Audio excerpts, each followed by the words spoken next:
today is that Moldova has made more progress in the last 2 years than before in the 30 years. And I think that with the enlargement report, this time you have clearly gotten a special recognition as being the best student in the class, or if I say it with the words of the enlargement report, that your country has made the biggest progress. And this is really huge.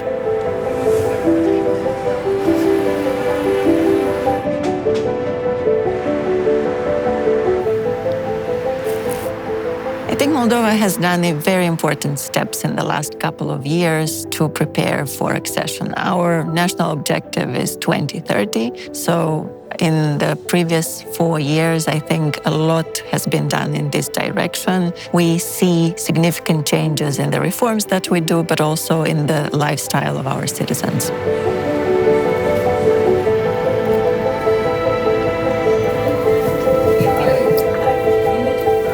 Well, Moldova is a star. It has to be said, the candidate country that made the most progress last year across all the 10 enlargement partners.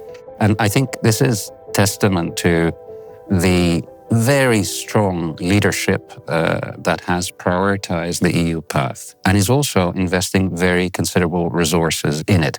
From the president to the government, to the implementing agencies, it seems, and we can live that every day, to be the fundamental North Star, polar star for the country's policies. And that is leading to amazing progress, as I just said.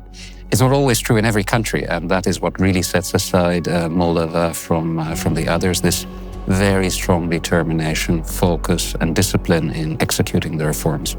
The government will be doing what it has been doing for at least the last 4 years, which is to deliver on reforms. We continue working very hard.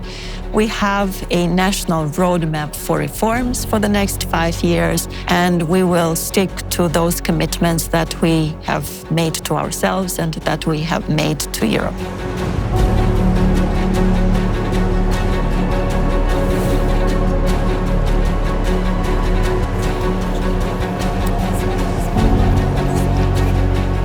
The European Parliament in general is in favour of further enlargement. We believe that enlargement is one of the most successful policy tools the European Union has. And the European Union is still not complete because there are many countries in Europe which would like to join the European Union, and it is our job to support them on their path towards EU integration. Moldova is one of the candidate countries. The European Parliament has urged the Council to start the official accession negotiations, to open the first chapters based on the fundamental clusters, and we're still waiting for a positive decision of the Council.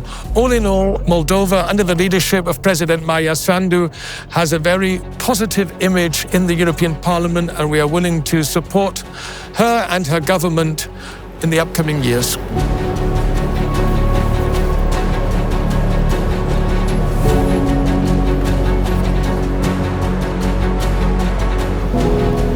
I'm very happy that we have this financial instrument, which is really a huge, I would say, kind of Marshall Plan for your country to develop your economy, your institutions, and of course, enabling investing in some very important projects like infrastructure, like social cohesion, like digitalization, like helping small and medium-sized enterprises. For us, European is a tool of helping you to fulfill one of the Copenhagen criteria, which is having a stable economy. It is close to 2 billion euro until the end of 27, meaning that for the period from 28 on, there will be another financial package. I'm very happy that we got a big support also among the European Parliament and member states. And I also know that you are preparing the projects which will go into this direction, meaning developing your country more.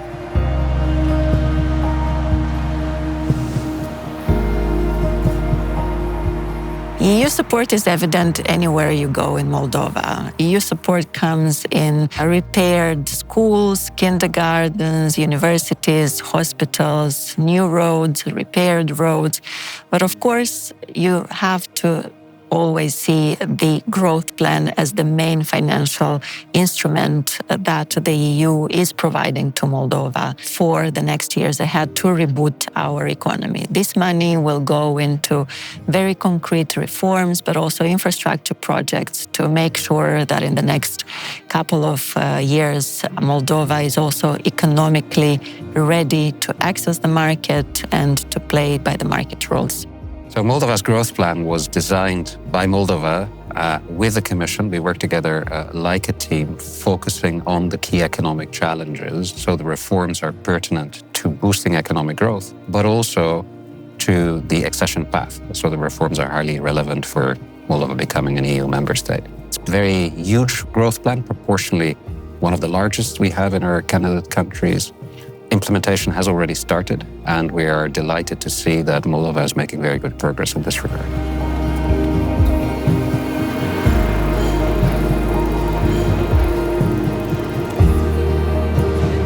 I think Moldova is probably the poster child for enlargement. I mean, it's a country that has continually, over the last 5 years or so, voted in favor of the EU, in favor of integration, in a very, very positive, pro-Brussels way.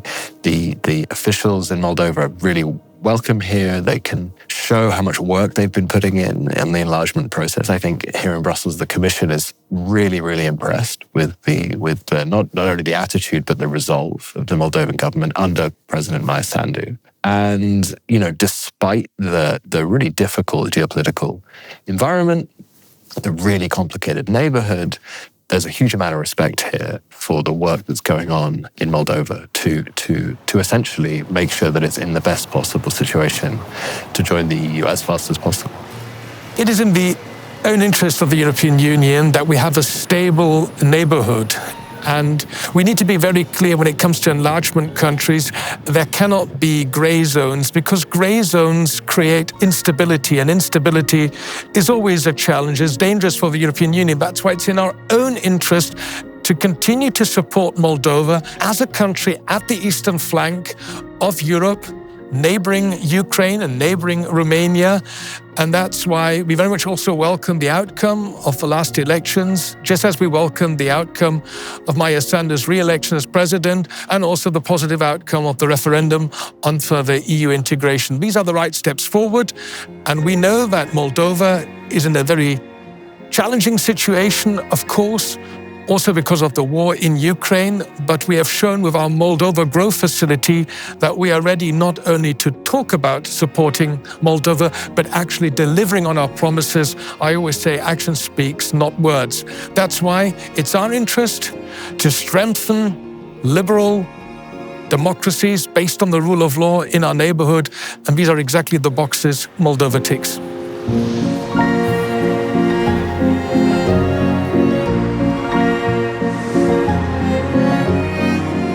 In the last years, we have invested a lot of our time in the justice sector reform. We've started a very complex reform, which is the vetting of all the judges and prosecutors in the system. So that would allow us to free these institutions from corruption and would provide a free and fair trial for any citizen or investor who would come to Moldova. At the same time, we have done our best to provide a safe economic space and environment for businesses, for investors to come bring their money and their ideas into Moldova. Moldova is a future EU member state, and we're very eager to cooperate with all the partners interested to invest in Moldova these days, and the reforms come in handy to help us build that fertile ground.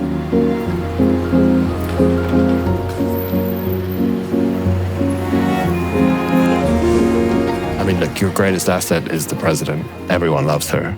She is a kind of symbol of the kind of pro-European energy that so many of them wish that they could have back home. To win re-election, to win a referendum, to win a parliamentary vote doesn't really happen in EU countries. So a lot of people are very proud of her, and I think she does a great job in building those bilateral relations.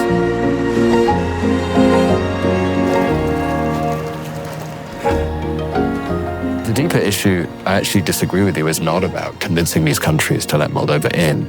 It's making sure the Commission gives the existing countries the comfort that enlargement is a good thing, that their budgets will be protected, that their rule of law situation will be protected, that voting systems inside the council, etc., etc. Lots of quite boring things that frankly are not Moldova's problem. They will become your responsibilities when you become a member. But as I said before, the only thing Moldova can do is get its own work done domestically and just trust in the process. Because if you get distracted by this idea of, are we bringing the Germans along with us? Do we need to work on the Dutch? Like, has anyone thought about the Portuguese recently? It's just a distraction. Because ultimately, if you don't get those chapters opened and closed, you don't get the reforms done, you don't align the acquis, it's all pointless anyway. You can have 27 countries that want you in, but if you haven't done the process, they're not gonna accept. I don't expect that in any country there will be 100% pro something. This we used to have in the old communist times, also in my ex-country, Yugoslavia. So it is also good that we have some skeptical people. I was talking about, one of the Russian narratives have been that you will lose your national identity. It is on the contrary. Europe will protect your national identity, your cultural heritage, your dishes, your food. I can't wait, to see more of your great wines here in Europe. So to the skepticals, it is a task from your government and also from the European Commission that we discuss this, that we meet people, that we really discuss about the possible concerns somebody could have. I think that open communication is the key to this. Well, if any of those normal, regular Europeans are not in the 6 founding member states, then they too went through this process. They too had an ambition to join the EU, and they too realized that if they did that, they would have a better life. And all of them, without exception, have a better life now than they did before they joined the EU. And I think any citizen of an EU country that joined the EU, to think that Moldova doesn't have that same right to at least try and to have the potential to tick the same boxes, to make the same reforms, to follow the same rules and join, then I think they're being deeply disingenuous.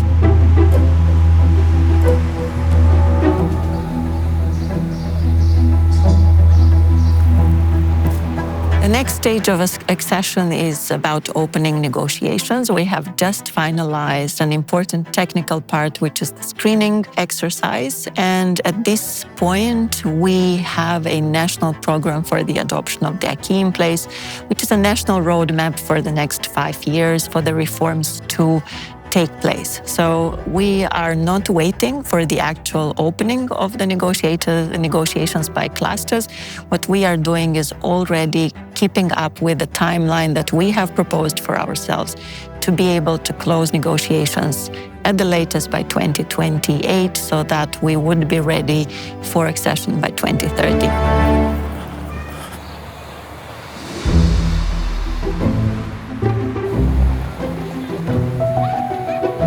You set yourself a deadline to finish the negotiations by early 2028. That is actually tomorrow. But in political life and for ordinary citizens, of course, it's still quite far away. So what you need to do is reap the benefits from the reforms, as we move forward. And a lot of what we're offering is already going to lead to real advantages for citizens and businesses before you become a member state. Single euro payment area, you'll be in. That means that there are no transfer costs. So if you move around the EU, that basically gives you a huge cost reduction. The same is true for Rome as at home. You can keep your phone switched on when you go to Romania or anywhere in the EU. It won't cost you anything. And conversely, for European citizens that want to go on holiday, these are big advantages because there's not going to be any extra costs. We're integrating you in the internal energy market already, and we're opening up for trade. And finally, very importantly, the growth plan comes with this massive investment package. So you'll see a lot of construction activities, you'll see bridges, roads being built, renewable energy being constructed.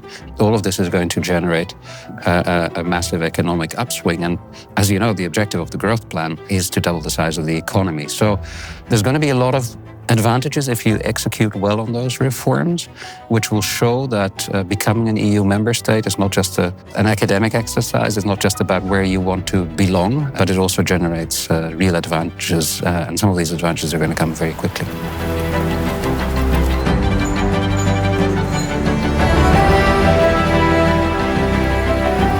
For the fifth consecutive time, the people of Moldova have confirmed the pro-European orientation. And I expect that now all the political forces, also those who haven't been voting for pro-Europe, will recognize that this is a national priority.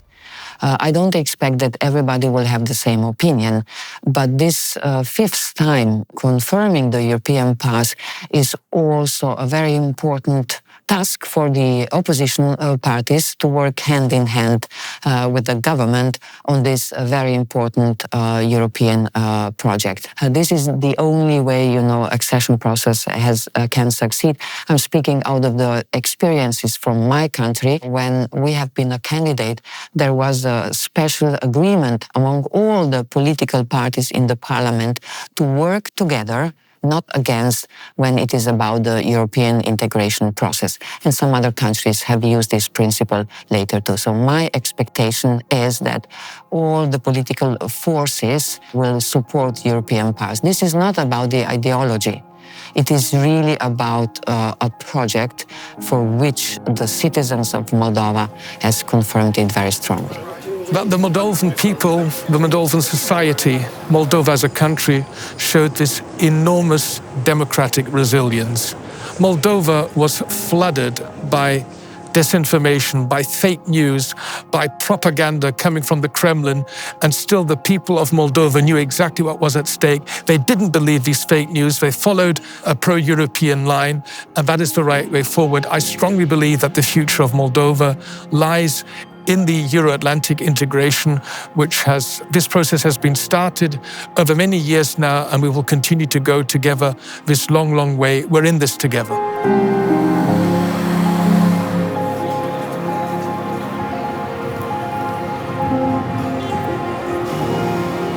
I would say to anyone in Europe that Moldova is already Europe. It's just a matter of formalizing the process of membership itself. We are a country with ordinary but super ambitious and talented people who are not only ready to present their talent to the world, but also to absorb a lot of the talent that already exists in the European Union.